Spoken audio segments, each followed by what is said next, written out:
Hey guys, good morning. हम सवेरे के फिर से 10 बजे उठ चुके हैं और हमारे न्यू ब्लॉग में आप सभी का स्वागत है। तो आप लोग बताइए, आप लोग कैसे हैं? अगर मेरी तरह ठीक है तो चलिए। आज तो काफ़ी फिर से ठंडा है, धूप उगने का तो नाम ही नहीं ले रहा है। पता नहीं इतना ठंडा काहे बढ़ रहा है। तो चलिए, कोई बात नहीं, ठंडा गर्मी होते रहेगा। पढ़ाई करते हैं सीधा। और तो चलिए, थोड़ा सा ब्रश करके आएंगे और पढ़ने बैठ जाएंगे और आप लोगों को दिखाएंगे कि फिर से करेंट ही पढ़ेंगे, उसके बाद पॉलिटी पढ़ेंगे, उसके बाद बाहर आज फिर पटना कॉलेज दौड़ने के लिए जाएंगे। तो हमारे साथ आप लोग जुड़े रहिए और देखते रहिए। और कल वाला वीडियो हमारा कैसा लगा आप लोग ज़रूर कमेंट में बताएं और जय श्री राम तो ज़रूर लिखें। तो चलिए स्टार्ट करते हैं हम लोग पढ़ाई। और हाँ, हमारा पिछले वीडियो पे आप लोग कम से कम लाइक कीजिए और नए हैं तो यूट्यूब फैमिली को बढ़ाइए और आप भी उसका मेंबर बनिए। चलिए फिर मिलते हैं। तो है गाइस, हमने करेंट का बुक तो ले लिया है और आज हम जैसे कि कल हम लोगों ने 9 अक्टूबर महीने का ख़त्म किया था और आज नवंबर का पढ़ेंगे और भी नवंबर का पूरा नहीं पढ़ेंगे, 15 तक ही पढ़ेंगे। तो अगर हमारे साथ आप लोग कंपटीशन का तैयारी करते हैं तो लग जाइए। और जैसे कि अभी मेरा टाइम है कि रीजनिंग करेंट पढ़ने का सुबह में, और 2 चीज़ मेरा रहता है। जैसे कि अभी पढ़ेंगे, पहले तो करेंट पढ़ लेंगे, उसके बाद पढ़ेंगे लुसेंट जो कि पॉलिटी पढ़ेंगे, उसके बाद थोड़ा बहुत मैथ रीजनिंग का सेट बनाएंगे और सेट बनाने के चल जाएंगे दौड़ने के लिए फील्ड। और उधर से आएंगे तब अपना फिर से जो पढ़ना होगा वो पढ़ेंगे। तो फिर आगे आप लोग को बताते हैं। तो चलिए पहले आप लोगों को करेंट दिखाते हैं कि आज क्या पढ़ना है। तो है गाइस, आप लोग देख सकते हैं कि आज यहाँ से नवंबर से हम स्टार्ट करने वाले हैं, जो कि हम अक्टूबर ख़त्म कर दिए हुए हैं। अक्टूबर, ये पता नहीं 31 मई 2023 किस देश के बिना की यात्रा की अनुमति दी थी थाईलैंड ने, पता नहीं क्या मयू घुसा दिया है।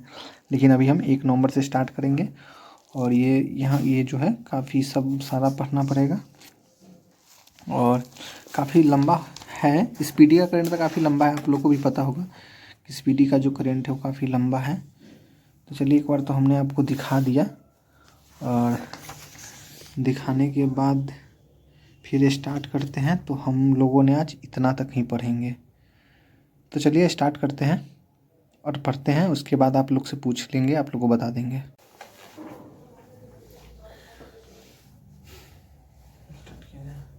तो हे गाइस, हमारे करेंट में आप सभी का स्वागत है। तो इस समय हमारा करेंट पढ़ने का समय था और हमने करेंट पढ़ लिया है।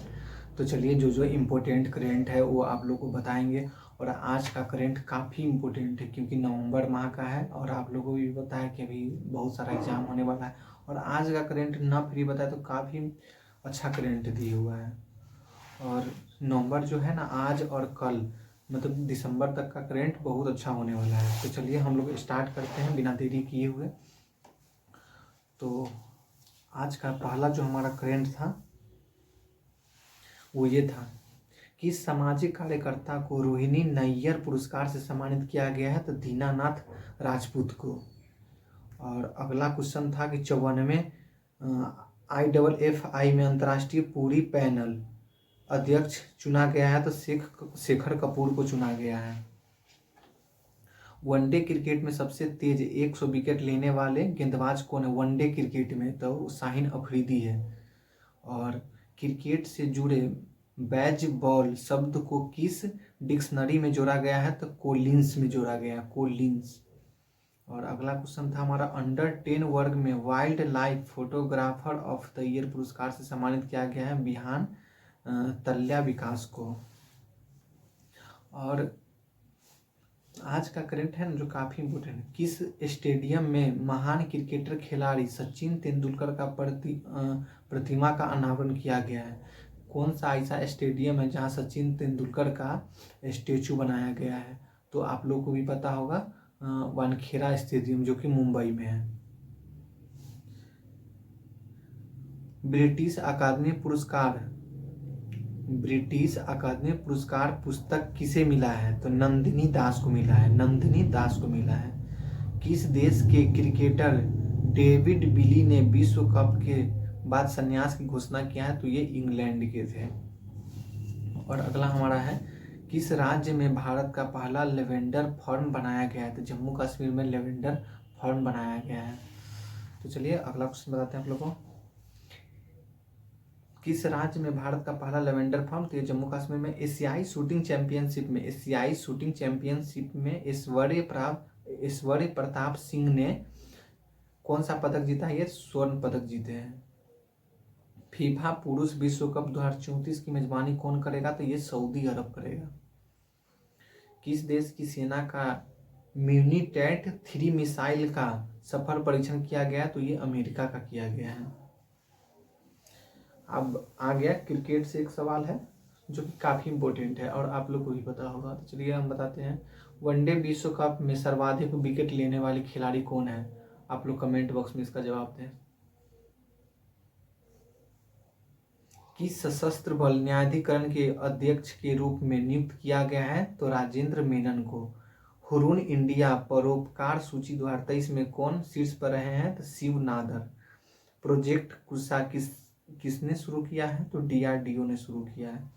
किस राज्य में डॉक्टर पुनीत राजकुमार हृदय ज्योति योजना शुरू किया है? तो ये कर्नाटक किया है। 4 नवंबर को किस राज्य ने पाडुमाला पेरुमल उत्सव मनाया है? तो वो केरल मनाया है। आप लोग को जितना ही बता रहे हैं वो काफ़ी इम्पोर्टेंट है, किसी भी एंगल से ये काफ़ी इम्पोर्टेंट साबित होगा। अपने सभी आवारा कुत्तों को नसबंदी कराने वाला दुनिया का पहला देश हो गया है भूटान। भूटान में अब जो भी आवारा कुत्ता जो रहता है उस सबका नसबंदी करा देगा, वहाँ का ऑर्डर है। किस राज्य में भारत का पहला जल विश्वविद्यालय खुलेगा? उत्तर प्रदेश राज्य में पहला जल विश्वविद्यालय खुलेगा। किसने महिला हॉकी एशियाई चैंपियनशिप ट्रॉफी का टाइटल जीता है? तो ये भारत जीता है। भारत का सबसे प्रदूषित शहर नई दिल्ली है, ये आपको ही पता होगा। किस देश ने अपने पूरे क्रिकेट बोर्ड को बर्खास्त कर दिया है? तो ये श्रीलंका कर दिया, आप पता नहीं क्यों कर दिया है।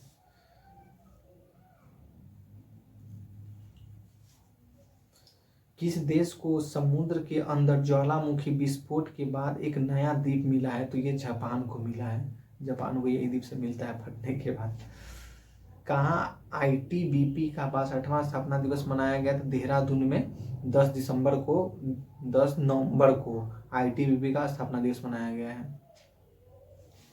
किस राज्य के रंगिया और मारियानी रेलवे स्टेशन को ईट राइट स्टेशन का प्रमाण पत्र मिला है? तो ये असम, आप लोग को पहले भी बता चुके हैं। तो चलिए 2-4 और क्वेश्चन बच गया वो जो कि पूछ लेते हैं। अयोध्या दीप उत्सव में उत्तर प्रदेश सरकार ने कितने लाख से अधिक दिए जलाकर गिनीज वर्ल्ड ऑफ रिकॉर्ड हासिल किया है? तो 22 लाख दीप जलाकर। भारत किस देश से इगला एस एंटी एयरक्राफ्ट मिसाइल खरीद रहा है? तो ये रूस से खरीद रहा है। तो आज का हमारा क्वेश्चन यहीं पे समाप्त होता है और आप लोग बताएं करेंट कैसा लगा। और कल का हमारा 16 से स्टार्ट होगा जो कि नवंबर का ही होगा। तो चलिए हमने तो करेंट पढ़ लिया और आप लोगों को जो इम्पोर्टेंट था वो बता भी दिए। तो कोशिश करते हैं कि आप लोगों को करेंट मेरा काफ़ी अच्छा लगा होगा। और चलते हैं फिर पॉलिटी पढ़ते हैं, उसके बाद फिर जाएंगे फील्ड दौड़ रनिंग के लिए। और बाहर में तो काफ़ी ठंडा है, पता नहीं इतना ठंडा हमको पहली बार क्यों लग रहा है। तो चलिए कोई बात नहीं, पढ़ते हैं पॉलिटी।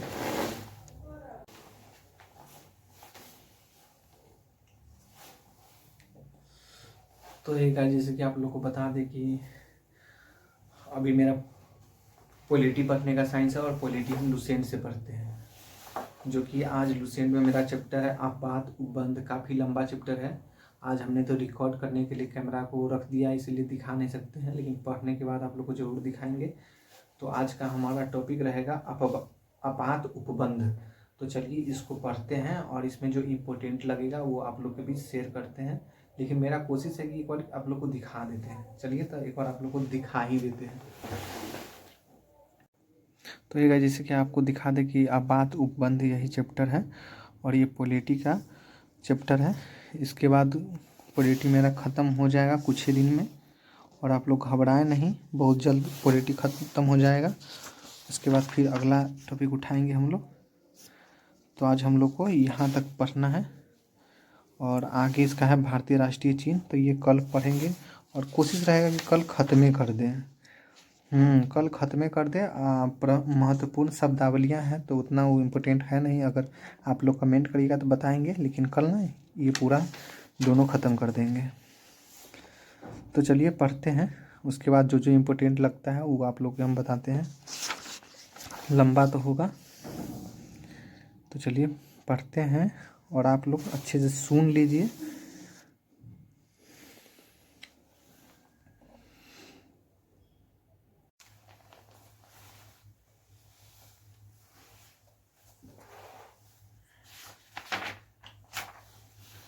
तो हैगा जिससे कि आप लोग को बता दें कि हम पॉलिटी पढ़ रहे थे, पॉलिटी लुसेंट से पढ़ते हैं। और आज हमने पढ़ा आपात उपबंध, मतलब किस समय राष्ट्रीय आपात, किस समय राष्ट्रीय शासन और वृत्तीय आपात कब कब लगाया जाता है। तो चलिए आप लोग को बताते हैं। तो जो इम्पोर्टेंट है वही बताते हैं। जैसे भारतीय संविधान के 3 प्रकार के आपात उपबंध का व्यवस्था किया गया है, मतलब 3 प्रकार से लगा सकते हैं आपात। पहला राष्ट्रीय आपात, दूसरा राष्ट्रपति आपात, तीसरा है वृत्तीय आपात। और अगला है राष्ट्रीय आपात कब लगाया जाता है। राष्ट्रीय आपात जो है अनुच्छेद 352 में, इसकी घोषणा निम्नलिखित में, जैसे कि युद्ध के समय राष्ट्रीय आपात लगा सकते हैं। उसके बाद बाह्य आक्रमण, सशस्त्र विद्रोह, इस समय ना राष्ट्रीय आपात लगा। राष्ट्रीय आपात की घोषणा राष्ट्रपति विधानमंडल की लिखित न्यायालय में प्रश्नगत किया जा सकता है। और 44वें संविधान संशोधन अनुच्छेद 352 के अधीन उद्घोषणा संपूर्ण भारत में या उसके किसी भाग में किया जा सकता है। राष्ट्रीय आपात के समय राज्य सरकार निलंबित नहीं किया जा सकता है। अब उस समय राष्ट्रपति आपात लगता है तो राष्ट्रपति को अपनी निलंबित नहीं कर सकते हैं, अपितु वह संघ की कार्यपालिका के पूर्ण नियंत्रण में आ जाता है।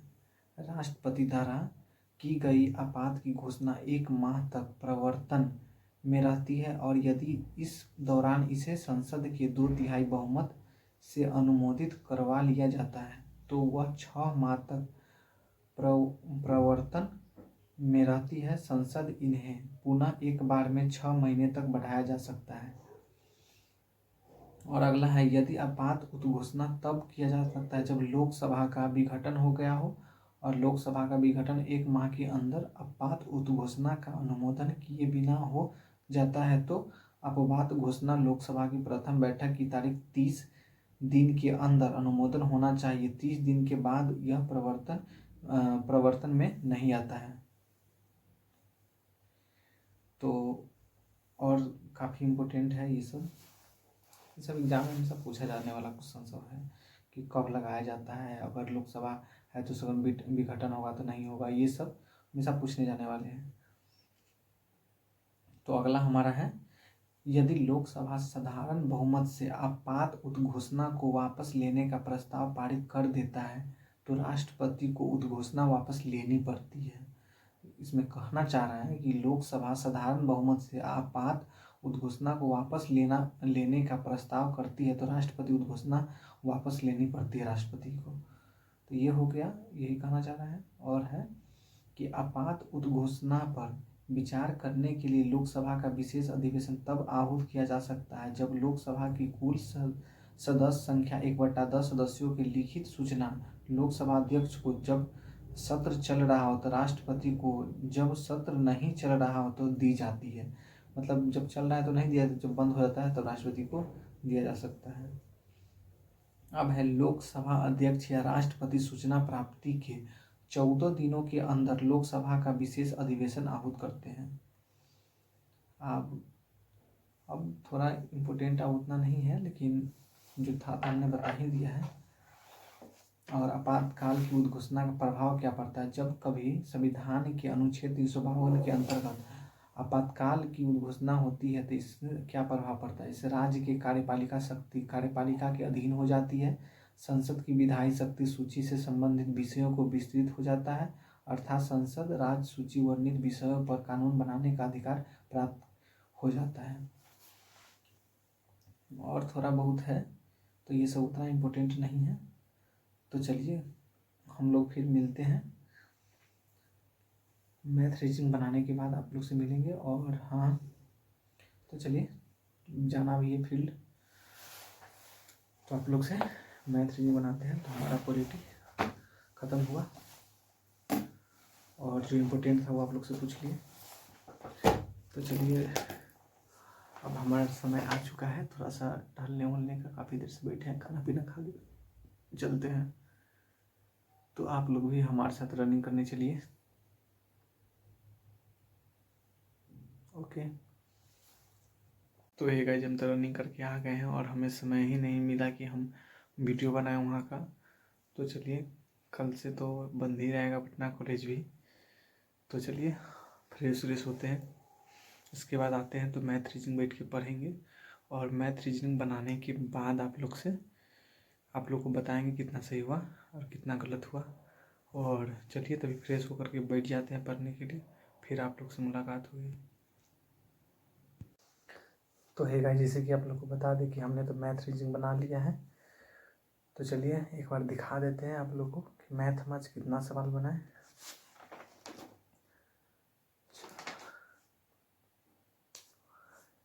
आज हमने ना मैथ में 9 ही सवाल बनाए और रीजनिंग में ना 26 में मेरा 26 सही हुआ। तो रीजनिंग मेरा अच्छा हो गया, लेकिन मैथ का स्पीड थोड़ा सा बढ़ाना पड़ेगा। तो चलिए, अब स्टैटिक्स पढ़ते हैं और खाना पीना भी खा लिए हैं, तो रात थोड़ा सा ज़्यादा हो गया है। तो स्टैटिक्स पढ़ते हैं, उसके बाद चलिए मैथ हटाइए, मैथ में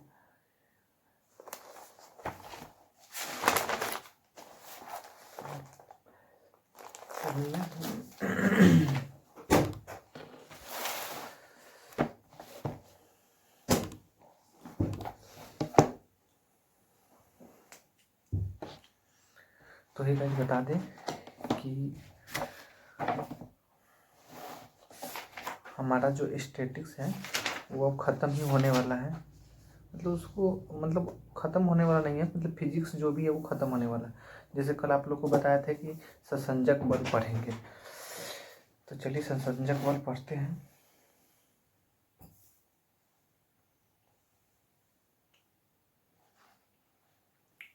तो पढ़ लेना, एक बार आप लोग को दिखा देते हैं, उसके बाद पढ़ते हैं। तो ये गाइस आप लोग को दिखाते, तो जैसे कि बता दें कि हम लोग यहाँ तक पढ़ लिए थे और ससंजक बल यहाँ से पढ़ना है।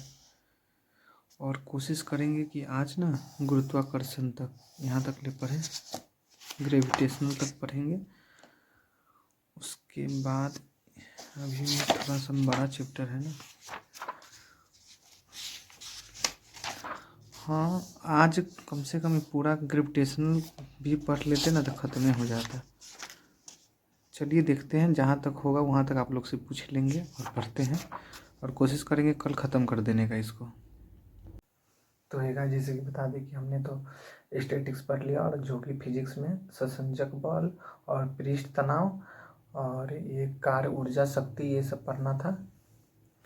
तो चलिए, जो हमें इम्पोर्टेंट लगा वो आप लोग के बीच शेयर करते हैं और इसमें ऊर्जा रूपांतरित करने का भी उदाहरण आज हम पढ़े हैं, तो वो भी आप लोग को बता देंगे। तो चलिए पहला क्वेश्चन स्टार्ट करते हैं। एक ही पदार्थ के अणुओं के बीच कार्य करने वाले आकर्षण बल को संसंजक बल कहते हैं। किसी द्रव की बूंद संसंजक बलों के कारण संपर्क में आते ही मिल जाती है, एक बूंद या निर्माण करती है। ठोस अणुओं के बीच संसंजक बल का मान अधिक होता है, गैस में संसंजक बल का मान लगभग नगण्य होता है। तो ये जो है इम्पोर्टेंट है। और अब आगे आते हैं, वो संसंजक बल में हो गया और पृष्ठ तनाव, और लड़की लोग जो लिपस्टिक लगाती है वो संसंजक बल के कारण ही चिपका रहता है।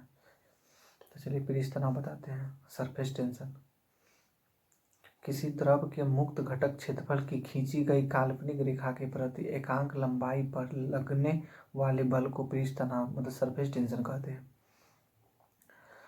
पृष्ठ तनाव का एसआई मात्रक न्यूटन मीटर होता है।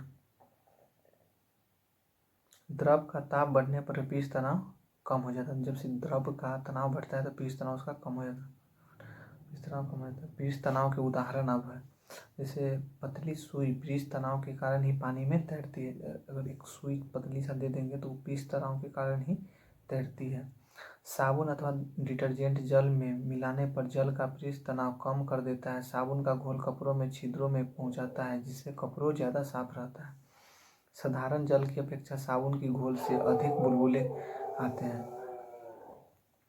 अब आगे है, गर्म सूप का पृष्ठ तनाव कम होने के कारण यह जीभ के ऊपर सभी भागों में अच्छी तरह फैलता है, अतः गर्म सूप अधिक स्वादिष्ट लगता है। और आगे, वर्षा की बूंद पृष्ठ तनाव के कारण ही गोलाकार होता है, ये आप लोग को भी पता है। और शांत व स्थिर जल की सतह पर मगरमच्छों की मच्छरों की लार्वा जो होता है तैरते रहती है। जैसे कभी कभी देखते हैं जहाँ पानी जम जाता है वहाँ बहुत सारा मच्छर ऊपर ऊपर तैरते रहता है, तो ये सब पृष्ठ तनाव के कारण ही होता है। उसके बाद केरोसिन तेल उसमें छिड़क दिया जाता है तो लार्वा नीचे हो जाता है तो मच्छर डूब के मर जाती है। अब कार्य शक्ति ऊर्जा में आइए, ये सब तो उतना इम्पोर्टेंट नहीं है, लेकिन है बल लगाकर किसी वस्तु को, देखिए बल लगाकर किसी वस्तु को बल की दिशा में विस्थापन करने की क्रिया को कार्य को बल कहते हैं, जो एक अदिश राशि है, इसका एसआई मात्रक जूल होता है। कार्य बराबर बल गुने विस्थापन होता है। किसी वस्तु की कार्य करने की क्षमता ऊर्जा कहते हैं। ऊर्जा एक अदिश राशि है, इसका एसआई मात्रक जूल होता है। कार्य द्वारा प्राप्त ऊर्जा को यांत्रिक ऊर्जा कहते हैं। ये दो प्रकार की होती है, गतिज ऊर्जा और स्थितिज ऊर्जा। गति करती हुई किसी वस्तु में उसकी गति के कारण जो ऊर्जा उत्पन्न होती है उसे गतिज ऊर्जा कहते हैं, काइनेटिक एनर्जी कहते हैं। हाँ भाई, ये ऊर्जा रूपांतरित करने वाले और उसका उदाहरण क्या है वो भी बताते हैं। जैसे डायनमो है तो यांत्रिक ऊर्जा को विद्युत ऊर्जा में, और मोमबत्ती जो है रासायनिक ऊर्जा को प्रकाश ऊर्जा में, और माइक्रोफोन जो है ध्वनि ऊर्जा को विद्युत ऊर्जा में, और लाउड स्पीकर विद्युत ऊर्जा को ध्वनि ऊर्जा में, सौर सेल सौर ऊर्जा को विद्युत ऊर्जा में, ट्यूबलाइट विद्युत ऊर्जा को प्रकाश ऊर्जा में, विद्युत मोटर विद्युत ऊर्जा को यांत्रिक ऊर्जा में, सितार यांत्रिक ऊर्जा को ध्वनि ऊर्जा में, विद्युत बल्ब विद्युत ऊर्जा को प्रकाश ऊर्जा में, और विद्युत सेल रासायनिक ऊर्जा को विद्युत ऊर्जा में। अब ये हो गया। उसका वह बल जिसके कारण किसी गतिशील वस्तु में केंद्र में दूर भागने की प्रवृत्ति होती है अपकेंद्रीय बल कहलाता है। अब अपकेंद्रीय बल आप लोग को बताते हैं थोड़ा सा। जैसे अपकेंद्रीय बल जो, उसका उदाहरण क्या है पहले ये समझिए। कपड़े सुखाने की मशीन, दूध से मक्खन निकालने की, ये सब जो है अपकेंद्रीय बल होता है। तो बस यही लगा। और जैसे कि प्रथम श्रेणी का उत्तोलक कैंची पिलास, द्वितीय श्रेणी का उत्तोलक सरौता नींबू निचोड़ने वाला मशीन, तृतीय चिमटा मनुष्य का हाथ, बस यही और ज़्यादा कुछ नहीं। तो चलिए हम लोग अब यहाँ से स्टैटिक्स को ख़त्म करते हैं, और अभी हमको थोड़ा सा साइंस पढ़ना है। तो चलिए अब आप लोग के साथ मेरा पढ़ाई बस इतना ही, और फिर मिलते हैं कल के अगले ब्लॉग में। तो आप लोग ये बता दें कि अपना पढ़ाई कैसे कर रहे हैं, और अगर आपके अंदर जो भी है हमको बताने की इच्छा तो बता सकते हैं, इसमें हमको अच्छा लगेगा। और आपको मेरा दिया हुआ कंटेंट क्या अच्छा लगता है क्या ख़राब लगता है वो भी बताएं। तो चलिए आप सभी को गुड मॉर्निंग, सुबह हो चुका है, और मिलते हैं कल के फिर अगले ब्लॉग में। तब तक के लिए बाय और गुड नाइट।